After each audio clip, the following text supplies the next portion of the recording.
Muchas gracias a REDLAC y a Profonampe por la invitación. Para mí es un placer tener la oportunidad de estar nuevamente en una reunión de REDLAC.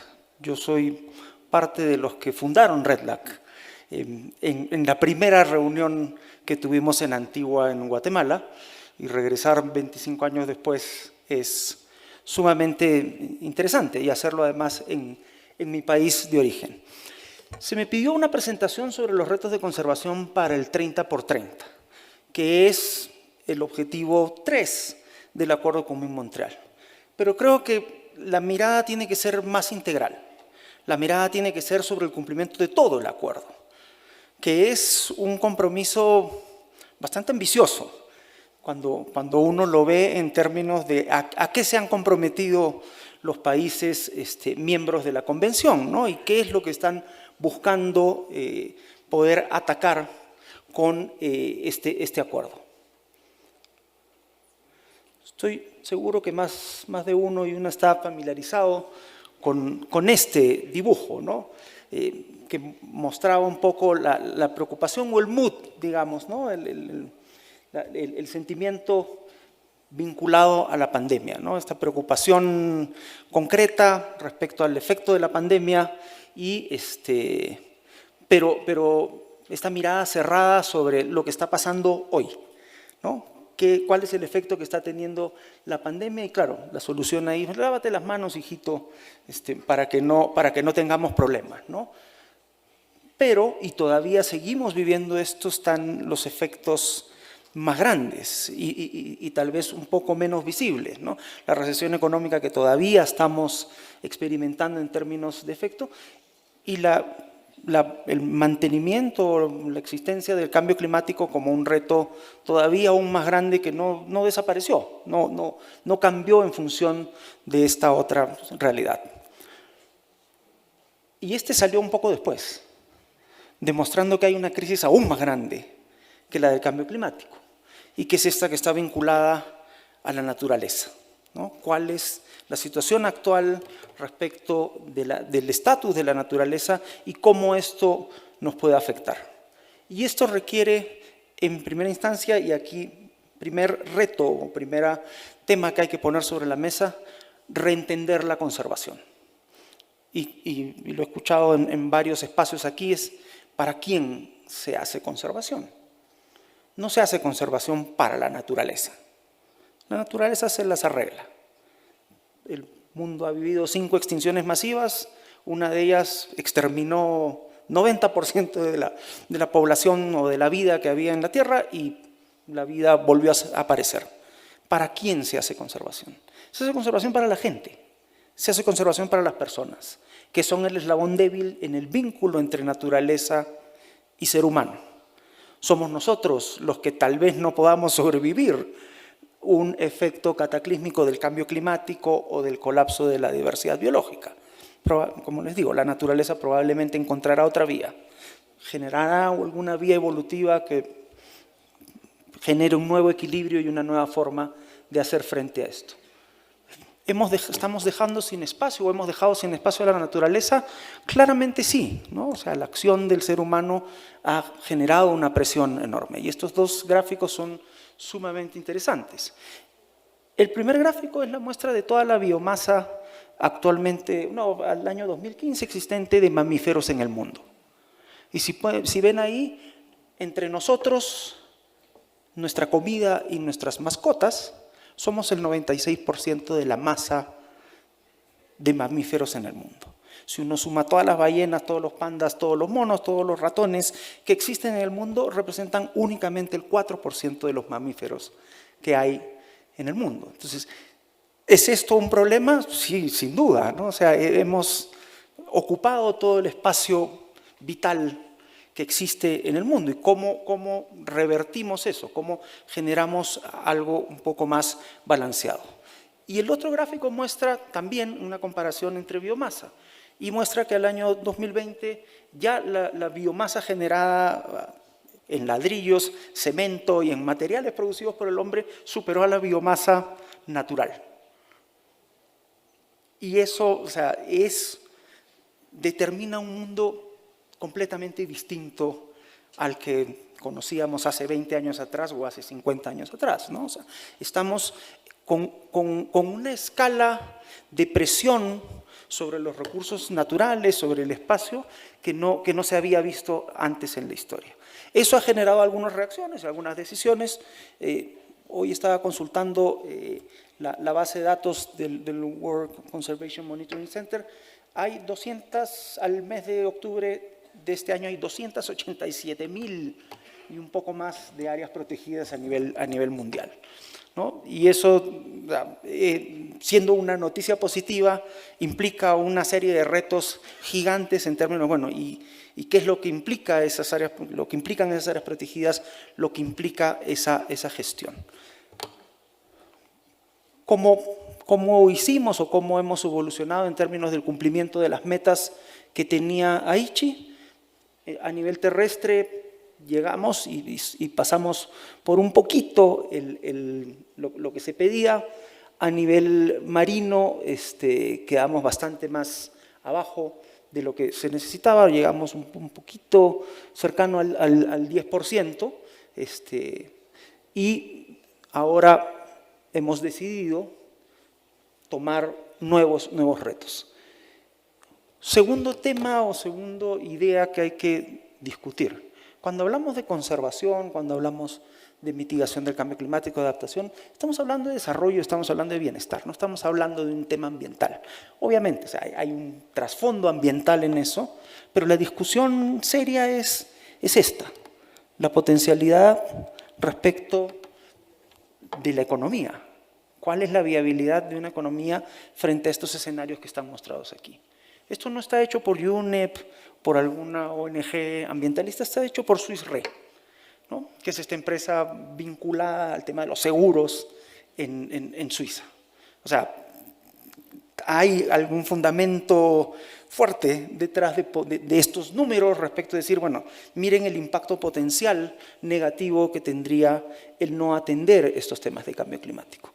Y frente a esta complejidad tan grande que se está mostrando, el mundo hace poco menos de un año atrás tomó la decisión de adoptar este esquema, ¿no? Con 23 metas, tres líneas, digamos, de trabajo que, como señalaba Carlos Manuel el día de la inauguración, implican un trabajo fuera de la caja y generan un mandato que va más allá del mandato de los servicios de áreas protegidas, de los ministerios del ambiente únicamente. Implican el involucramiento de varios ministerios o sectores para los cuales el tema de la diversidad biológica, el tema de los servicios ecosistémicos todavía son un poco como chino, ¿no? Y hay muchos de las metas o de los objetivos que están planteados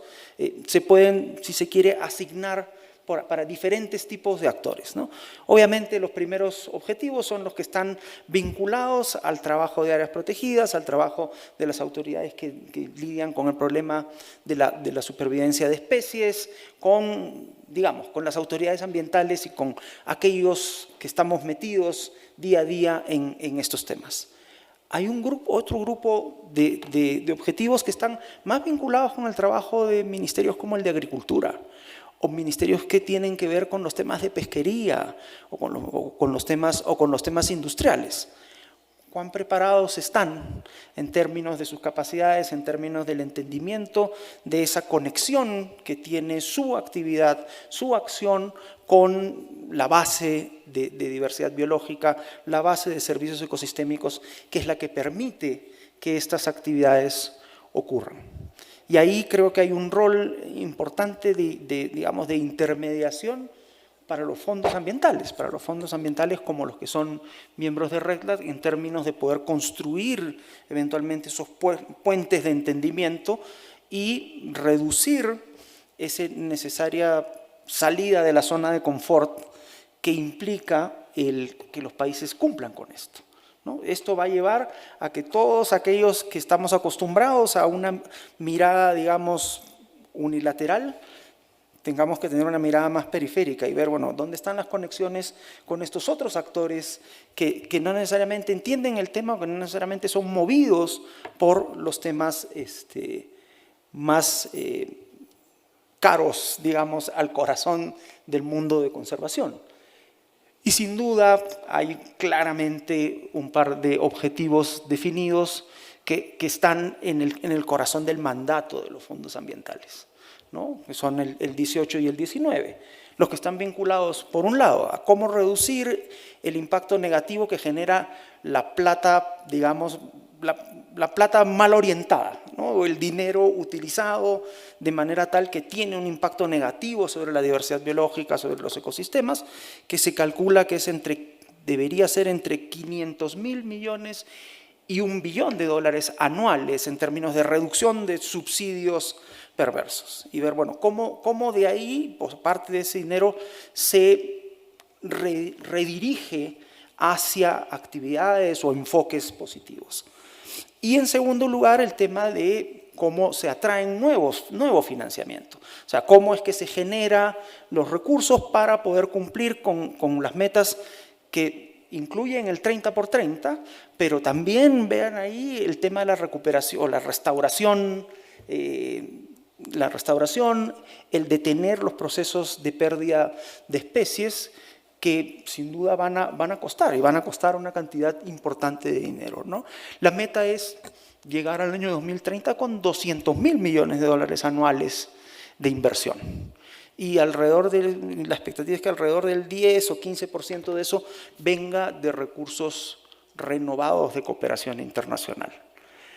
¿Es eso factible en un escenario todavía afectado por la recesión económica generada por el COVID?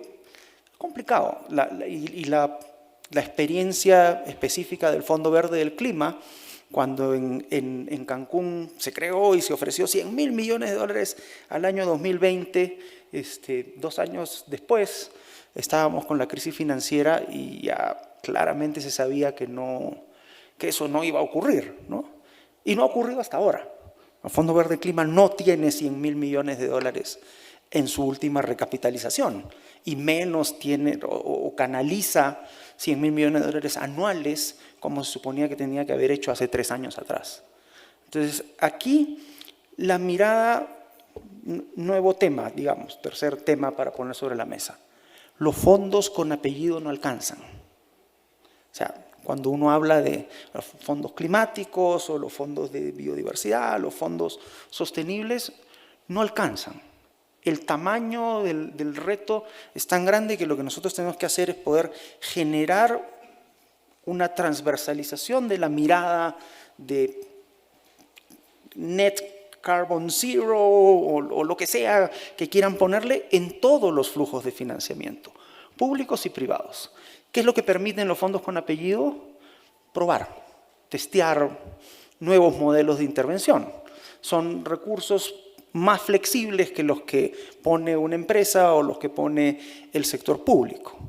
Entonces, estos los tenemos que aprovechar para generar, construir, como se dice en inglés, make the case, construir el caso concreto y que eso después se amplíe, se escale, se replique con el flujo de recursos normal, el flujo de recursos del mainstream, el que viene vinculado a las inversiones para crecimiento económico, el que viene vinculado a las inversiones que hace el Estado para generar bienestar. Nuevamente, cuando a uno le preguntan o cuando a uno le pregunten ¿en qué negocio está usted que trabaja en temas de conservación?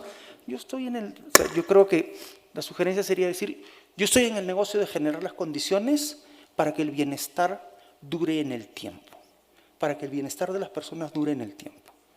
Si no hacemos esto, todo el efecto positivo de las políticas económicas, de las políticas sociales, no tienen posibilidad de durar, porque hay una base territorial, ambiental, de recursos naturales que si no es eficientemente manejada, efectivamente manejada, lo que va a hacer es que el crecimiento económico o la reducción de la pobreza sea un espejismo temporal.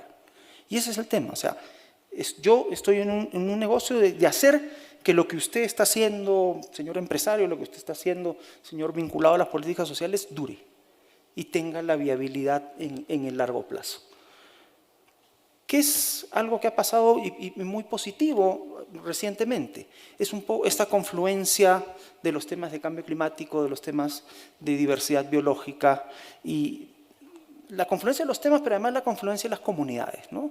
Lo que se había visto, claro, producto de la existencia de convenciones diferenciadas de, por un lado va la comunidad climática, por el otro lado va la comunidad de conservación de diversidad biológica, lo que estamos viendo es la necesidad de ir hacia una confluencia de temas, ¿no? Finalmente son dos caras de la misma moneda, o son el mismo problema visto desde diferentes ángulos. ¿Cuál es el problema real? El vínculo de las personas con la naturaleza, en última instancia. Y eso tiene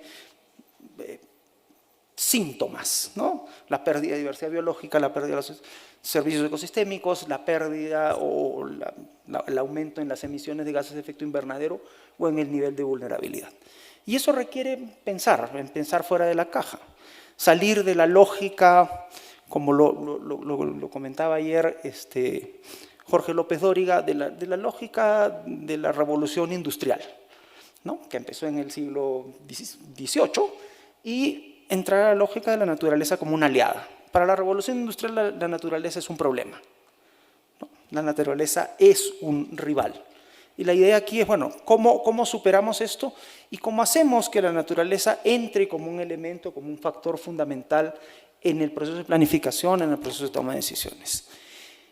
Y muchos de los retos van a estar vinculados a idear cosas nuevas. Ahora hay este boom, digamos, vinculado a la discusión de las OMEX, ¿no? Las otras medidas de conservación basadas en áreas, que implican nuevamente la participación de otros actores distintos a los normalmente vinculados a los temas de conservación. Y eso tiene un costo de transacción importante, requiere una mirada distinta acerca del vínculo entre la diversidad biológica y el bienestar de las personas.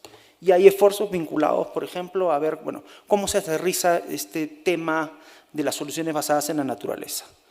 Si uno hace una búsqueda en Google en este momento, soluciones basadas en la naturaleza, van a salir millones de resultados. ¿Y cuál es el problema o el riesgo con eso? Que si todo es una solución basada en la naturaleza, entonces nada es una solución basada en la naturaleza. Y parte del esfuerzo, por ejemplo, que se viene impulsando desde UICN es ¿cuáles son las reglas reales para decir que estamos frente a una solución basada en la naturaleza? ¿Qué es lo que implica que estemos frente a esta posibilidad de conectar una intervención sobre los ecosistemas, sobre los recursos naturales, sobre las especies, que genere bienestar o que genere condiciones para el bienestar de las personas? Por eso es que no cualquier intervención en la naturaleza es una solución basada en la naturaleza. Si no tiene un componente o un resultado positivo en términos del bienestar de las personas, no lo es. Hay uno de los criterios que no está cumpliendo. Y acá, escojan la definición que quieran. Hay una discusión medio tonta entre si la definición de UICN del 2016 o la definición de UNEA, si las leen son prácticamente iguales, ¿no? O sea, son simplemente matices. La discusión aquí es, bueno, ¿cómo se impulsa esto y con quién? ¿No? ¿Cuáles son los efectos positivos? O sea, ¿por qué se toman decisiones de avanzar en esta lógica de soluciones basadas en la naturaleza? Porque es necesario, pero además porque es un buen negocio, ¿no? Porque hay resultados interesantes vinculados a esta posibilidad de hacer inversiones de alta rentabilidad. El año 2017 se realizó un estudio sobre el efecto del turismo sobre las áreas protegidas, del turismo de áreas protegidas aquí en el Perú, y encontró que eran 700 millones de dólares de ingreso directo todos los años, 36.000 empleos directos asociados. Y cuando uno veía ese resultado económico contra el presupuesto del servicio de áreas protegidas, el rendimiento era $40 por cada dólar invertido del Estado. ¿Le gusta ese negocio? ¿Le gusta ese nivel de retorno? Yo creo que es súper interesante, ¿no? Y entonces muestra una potencialidad. Ya estoy terminando. Este es un estudio que hizo el BID el año antepasado sobre el tema de soluciones basadas en la naturaleza y qué tanto vienen avanzando. Y lo que muestra es, por ejemplo, el 50% de los proyectos que evaluaron estaban todavía en una etapa de diseño, de formulación. Y lo que se ve en el otro lado es quiénes están involucrados. Y todavía sigue siendo algo muy impulsado desde sociedad civil, muy impulsado desde el Estado, con insuficiente participación del sector privado, ¿no? Que es un actor fundamental que tiene que entrar. Pero lo que se ve es que hay una dinámica positiva, o sea, el concepto ha pegado, el concepto está y hay que ver cómo se generan los canales para que esto avance. ¿Qué tan grande es la brecha que tenemos que cerrar en términos de financiamiento? Y ahí, bueno, ahí está el trabajo, el homework, digamos, de los fondos ambientales en América Latina.